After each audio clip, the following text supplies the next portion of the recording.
Assalamualaikum warahmatullahi wabarakatuh. Bismillahirrahmanirrahim. Pengetahuan kita tentang dunia itu sangat sempit. Bahkan kalau kita perhatikan, dunia ini semakin lama akan mengalami fase kerentaan atau semakin tua. Bumi yang kita pijak semakin mengalami tanah-tanah turun, atau bahkan kalau kita mengamati dari sisi ilmu geologi, mungkin akan ada peristiwa-peristiwa besar yang kita sendiri tidak bisa mengamatinya. Kalau kita belajar tentang arkeolog, tentang sejarah, mungkin bumi kita sudah sangat lama dinaungi atau untuk kehidupan. Sehingga ada masanya tanah ini semakin lama kan semakin turun. Bahkan dengan adanya panas bumi yang berlebihan, itu bisa menimbulkan hal-hal yang negatif terhadap makhluk yang di atasnya. Ini saya sampaikan karena terkait dengan pola kehidupan mencari dunia. Kalau kita mencari rezeki, itu biasanya kita tidak mengukur waktu. Bahkan ada sebuah hadis yang menyatakan i'mali dunyaka ka'annaka ta'isu abadan. Carilah dunia seakan engkau akan hidup selamanya. Ini membuktikan bahwa proses berpikirnya adalah sangat perlu diperbaiki dan memerlukan perencanaan yang matang. Karena kita sibuk mencari dunia tapi tidak terpola, tidak terprogram, dan tidak terencana, itu akan menjadikan sesuatu itu menjadi kerugian. Bahkan ada ayat Al-Quran yang menjelaskan demi masa sesungguhnya manusia itu dalam keadaan merugi, kecuali orang-orang yang beriman dan beramal soleh. Lalu ketika dicermati dengan petikan hadis yang kita kemukakan di awal dengan ayat Al-Quran yang tadi adalah bahwa seseorang ini perlu mempunyai plan, perencanaan yang matang. Sehingga tidak hanya sekedar berkomunikasi secara horizontal terhadap sesama manusia, terhadap alam semesta, yang orang Jawa, khususnya Jawa Tengah dan Jawa Timur serta Jawa Barat, itu mengenal istilah dengan pranoto mongso. Bagaimana orang Jawa ini titen terhadap kondisi, oh kalau ada kejadian seperti ini, biasanya seperti ini, oh ini mongso pertama, ini mongso kedua, ketiga, sampai ke-12. Ada indikatornya. Dan tentu itu hanya bisa dipelajari ketika ada sebuah penelaahan, namanya studi ilmiah. Bagaimana kita terkait dengan rezeki? Mau tidak mau kita harus sampaikan bahwa dalam kehidupan, rezeki itu tidak hanya sekedar dikondisikan oleh makhluk di sekitarnya, tetapi juga harus dikondisikan dengan Yang Maha Pencipta. Maka ada istilah berdoa atau sholat. Ad-du'a'u mukhul ibadah. Doa itu adalah intinya dari ibadah. Karena suka tidak suka, kita harus pahami sama-sama bahwa tugas kita di dunia ini hanya dua. Pertama, memakmurkan dunia. Karena kita sebagai generasi pengganti ini ja'ilun fil ardi khalifah, sebagai generasi pengganti dan oleh karenanya harus memakmurkan dunia. Dan yang kedua adalah beribadah kepada Allah Subhanahu wa Ta'ala. Maka ketika kita berkomunikasi dengan siapapun harus diniati dengan ibadah. Harus niat ibadah. Baik ibadah mafdhah maupun ibadah ghairu mafdhah. Dengan rincian tadi tentang rezeki, itu mengapa saking pentingnya rezeki? Karena dengan rezeki ini kita bisa berbuat apa saja. Dengan ilmu, hidup akan menjadi mudah. Dengan rezeki, semuanya bisa menjadi manfaat. Artinya apa? Rezeki itu tidak harus berupa uang, tapi umur, kesehatan, kesempatan, itu juga rezeki.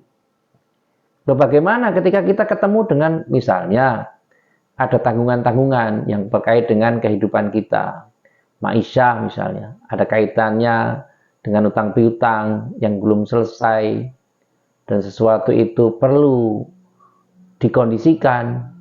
Nah, itulah pentingnya manusia itu menjadi makhluk yang berpikir dan berakal. Karena apa?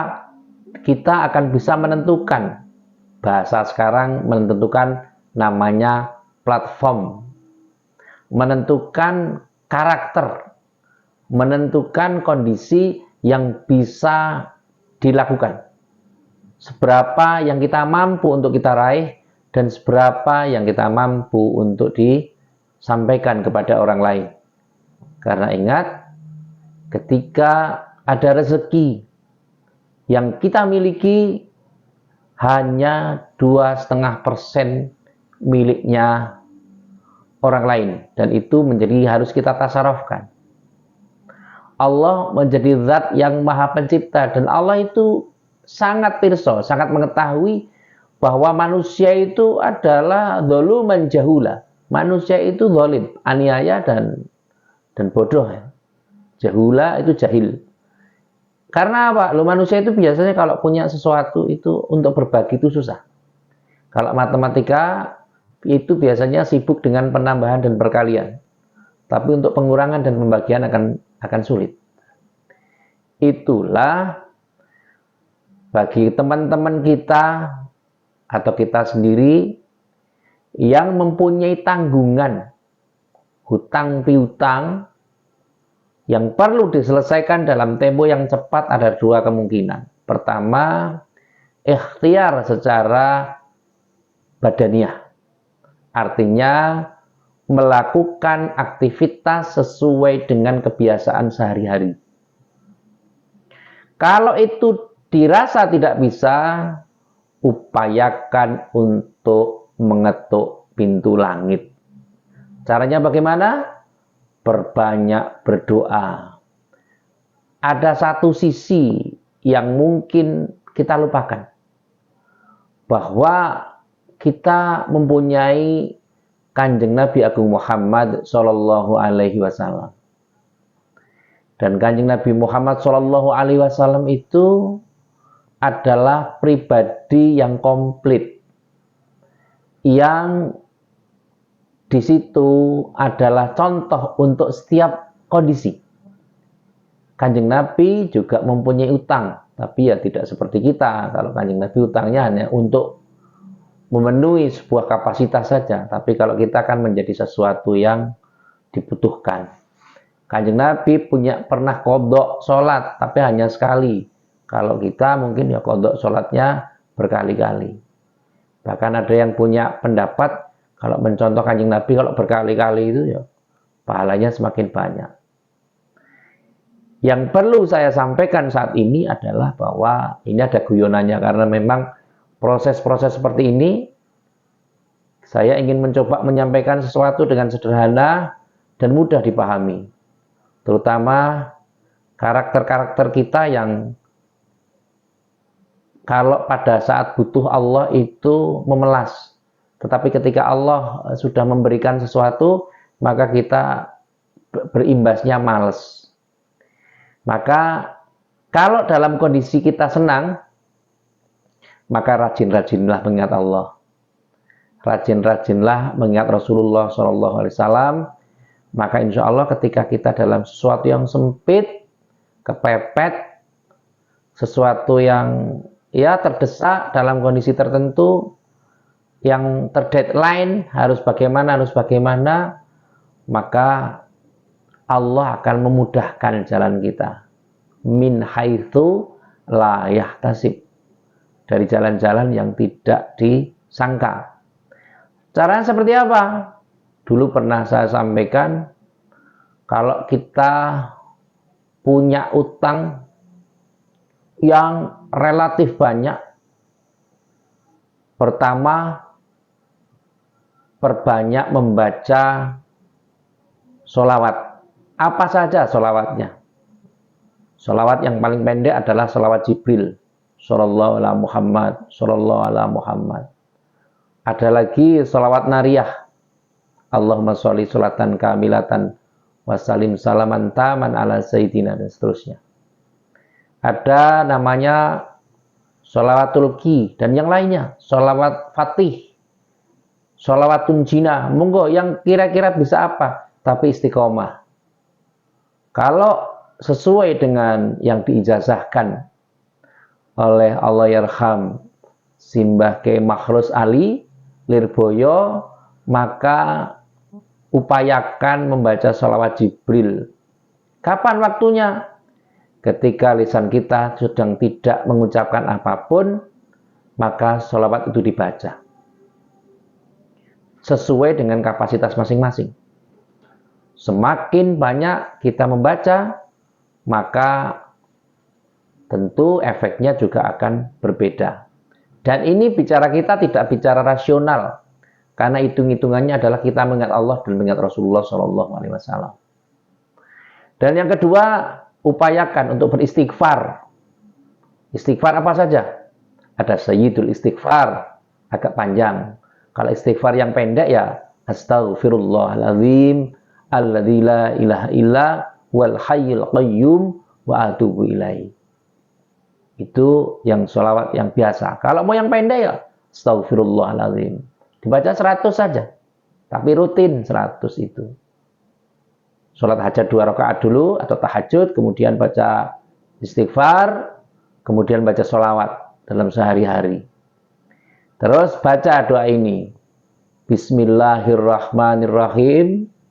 Ya kabiru antalladzi la yahtadil wasifuna liwasfi adhamati.